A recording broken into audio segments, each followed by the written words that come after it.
166 लोगों की मौत का जिम्मेदार तहव्वुर राणा आखिरकार 10 अप्रैल को हिंदुस्तान पहुंच गया। कमर में बेड़ी थी, पैरों में बेड़ियां थी और हाथों में भी हथकड़ी थी। एनआईए कोर्ट में पेश किया गया, 18 दिन की कस्टडी दी गई है। तहव्वुर राणा के आने के बाद एक सवाल लोगों के दिमाग में है कि ये इतना बड़ा क्रिमिनल है, इतना बड़ा मास्टरमाइंड है, तो क्या इस क्रिमिनल को फांसी दी जा सकती है? तो आज उसी विषय पर चर्चा करेंगे कि क्या तहव्वुर राणा को भारत के कानून फांसी दी जा सकती है, और संधि, जिस संधि के नियमों के तहत यह प्रत्यर्पण हुआ है तहव्वुर राणा का, उसके नियम क्या कुछ कहते हैं? इन दोनों विषय पर चर्चा करेंगे। चर्चा करने के लिए मेरे साथ मौजूद है बेहद खास मेहमान निपुण आलम बयान जी, विदेशी मामलों पर बहुत मजबूत पकड़ रखते हैं। सर बहुत बहुत शुक्रिया, बहुत बहुत धन्यवाद आपका। क्या कहते हैं सर हिंदुस्तान के नियम?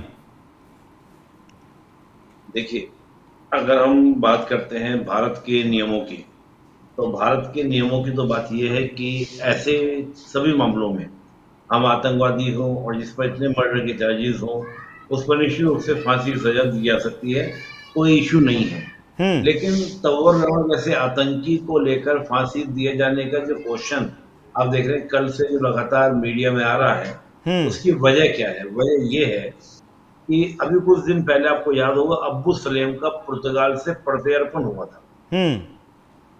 अब्बू सलेम, आपको नाम याद है? अब्बू सलेम, वो भी बहुत सारे भारत में जो घटनाएं हुई थी उनमें क्या था, उसका नाम था, नामजद था, और वो भी एक अपराधी था भारत का। जो उसने अपराध किए हुए थे उन सब अपराधों में उसको फांसी सजा यानी कि मौत की सजा का प्रोविजन थे हमारे यहाँ पर, हमारे कानून में। लेकिन था क्या, पुर्तगाल की अगर हम बात करते हैं तो पुर्तगाल एक ऐसा देश है जो मौत की सजा का प्रोविजन अपना, मौत की सजा का प्रोविजन उनके यहाँ पर पुर्तगाल में है ही नहीं, मौत की सजा का प्रावधान नहीं है पुर्तगाल के अंदर। अच्छा, वो कहते हैं कि हम किसी को मौत की सजा नहीं देते, हम आजीवन कारावास देंगे। तो जब कभी भी किसी भी व्यक्ति का इस प्रकार से प्रत्यर्पण होता है, तो अगर पुर्तगाल में आपका फांसी का लॉ होता तो अब्बू सलेम को यहाँ पर फांसी दी जाती। सर अब आरोपी तो भारत का है ना, वो उन्होंने तो प्रत्यर्पण कर दिया, अब उनके कानून को क्या मतलब? नहीं, वो क्या होता है, ये इंटरनेशनल ट्रीटीज होती हैं, इनको हम लोग प्रत्यर्पण संधि बोलते हैं। तो ये कहते हैं कि जब कोई कंट्री प्रत्यर्पण जो कंट्री कर रहा है वो इसी कंडीशन पे करता है कि आपकी जो मैक्सिमम जो आपकी सजा होगी, पनिश होगी, वो वही होगी जो हमारे यहाँ पर है। अगर आप इस कंडीशन से एग्री करते हैं तो हम आपको प्रत्यर्पण करने के लिए तैयार हैं। ये पहले ही, ये इंटरनेशनल लॉ है, ये कोई भारत का लॉ नहीं, पुर्तगाल का लॉ नहीं, अमेरिका का लॉ। अच्छा, ये सबको मानने पड़ते हैं? ठीक है। अब इसके केस में, तहव्वुर राणा के केस में क्या होगा सर? अब ये वाली बात इंटरेस्टिंग है। अब अमेरिका से जब प्रत्यर्पण कराया गया तो अमेरिका का लॉ ये कहता है कि अगर इस तरह का आतंकी है तो उसको हम फांसी दे सकते हैं, मौत की सजा दे सकते हैं। भारत का लॉ भी ये कहता है कि आपका मौत की सजा दी जा सकती है। तो इसका मतलब तहव्वुर राणा की फांसी तय है। जिस तरह के इनके ऊपर चार्जेस हैं, तो इसकी फांसी निश्चित रूप से तय है। फांसी तहव्वुर राणा की तय है, कोई रोक नहीं सकता।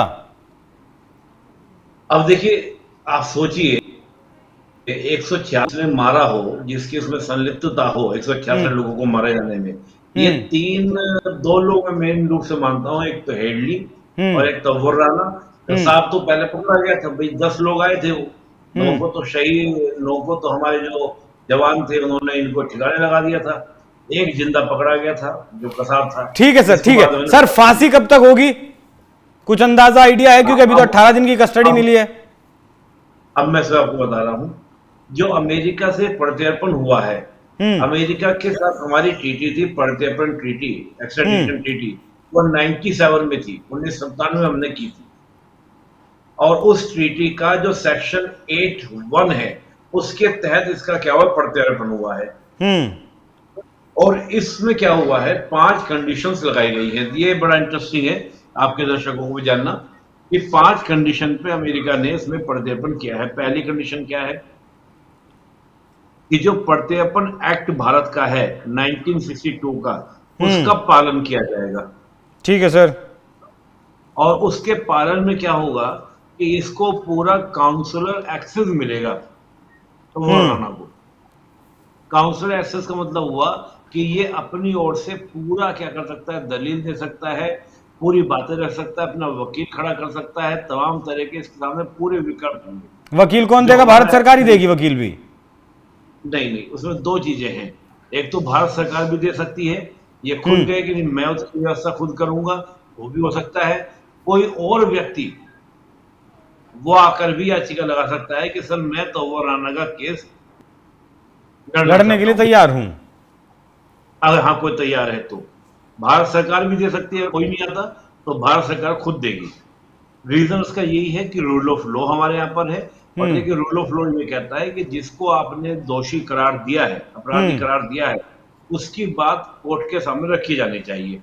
वो खुद तो रख सकता है, लेकिन अगर वकील के माध्यम से रखेगा तो बेटर तरीके से रखेगा। तो एक तो पहली कंडीशन ये थी, इस वजह से थोड़ा देरी होगी। दूसरी कंडीशन ये थी कि केवल और केवल 26/11 के हमले के चार्ज के तहत ही इसकी सुनवाई होगी, केवल केवल ये ठीक है। कंडीशन तो लगी है। उसके ठीक है। अलावा कोई और कंडीशन आपकी नहीं लगाई, कोई और केस नहीं लगाया जाएगा।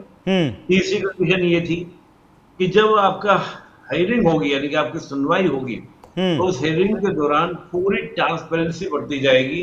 किसी तरह का कोई भी चीज ऐसी नहीं होगी जो छुपी होगी, यानी कि आप हो, मैं हूं, हम सब जान सकते हैं कि सुनवाई में क्या क्या चल रहा है। कसाब की तरह सर वीआईपी ट्रीटमेंट तो नहीं दिया जाएगा? मैं अभी बता दूं, 5 कंडीशन आपको बता दूं, पूरी 3 कंडीशन हुई है। चौथी कंडीशन ये है कि इसके जीवित रहने की, इसके खाने की, इसके कपड़े पहनने की, इसके रहने की सारी व्यवस्था भारत सरकार की होगी। और अंतिम बात जो थी कि आप किसी और दूसरे देश को इसको एक्स्ट्राडाइट नहीं करेंगे, यानी कि प्रत्यर्पण नहीं करेंगे। तो ये 5 कंडीशन थी। अब देखिए अभिषेक जी, जाहिर सी बात है कि कसाब वाली बात तो भूल जानी चाहिए, वो तो ट्रीटमेंट तो मिलने से रहा, वो तो मिलेगा भी नहीं, सजा मिलेगी नहीं, शुरू से चलेगी, हो सकता है देरी हो सकती है।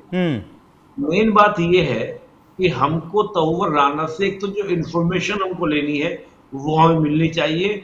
बकायदा जो एक नेक्सस काम करता है, आईएसआई, पाकिस्तान की मिलिट्री, पाकिस्तान की गवर्नमेंट, भारत में इनको सपोर्ट करने वाले जो स्लीपर सेल्स हैं।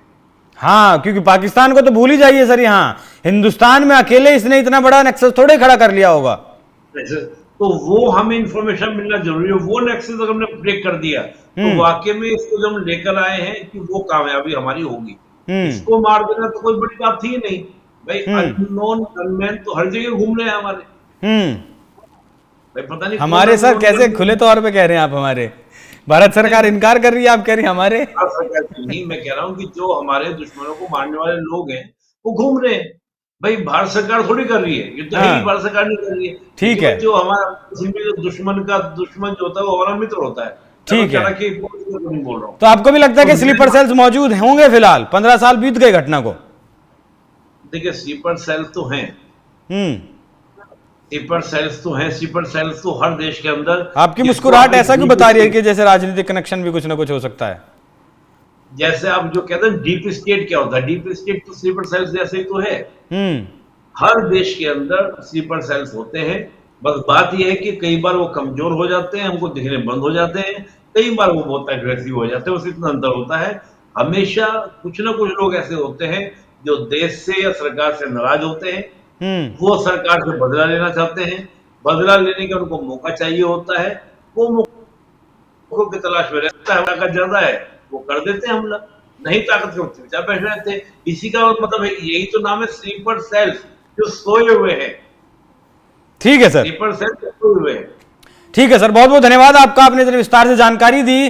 तो तौवर राणा को फांसी दी जा सकती है क्योंकि अमेरिका के कानूनों में ऐसा प्रावधान है, और जो संधि हुई है उसमें भी इस बात की मनाही नहीं की गई है कि आप फांसी नहीं दे सकते। लेकिन यहां फांसी देने से पहले जो इंपॉर्टेंट काम है, मेन काम, वो है कि किन लोगों ने इस आतंकवादी की उस हमले में मदद की, जिसमें 166 लोगों ने अपनी जान गंवाई, 300 से ज़्यादा लोग घायल हुए, जिसमें 6 अमेरिकी नागरिक भी शामिल थे। हमारे देश के पुलिसकर्मी भी उन शहीदों में शामिल थे।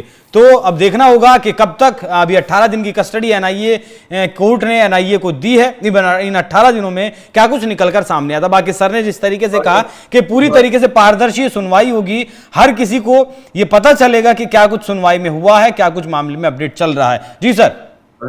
एक बात मैं बोल दूं जी, एविडेंस बहुत हमने स्ट्रॉन्ग दिए थे, तभी इसका पर्दापण हुआ है। बिना स्ट्रॉन्ग एविडेंस के तो ये इम्पॉसिबल था, क्योंकि 2020 में ये अपनी सजा पूरी कर चुका था अमेरिका में, और भारतीय अधिकारी अमेरिका की एजेंसीज के लगातार टच में रहे। उन्हें 15वें दिन अमेरिका जाना हो या फिर महीने भर में अमेरिका जाना हो, इसके खिलाफ वो सबूत देते रहे, जिसकी वजह से अमेरिकी कोर्ट इसे डिटेन करके रखे रही, क्योंकि अगर छोड़ देती फिर ये मिलने वाला नहीं था। तो सरकार की इच्छा शक्ति, सरकार ने जो काम किया है, 140 करोड़ लोगों की वो जीत है, जिस तरीके से तहव्वुर राणा भारत आया है। बाकी आप लोगों की इस पूरी खबर पर क्या कुछ राय, कमेंट कर हमें जरूर बताइएगा। नमस्कार।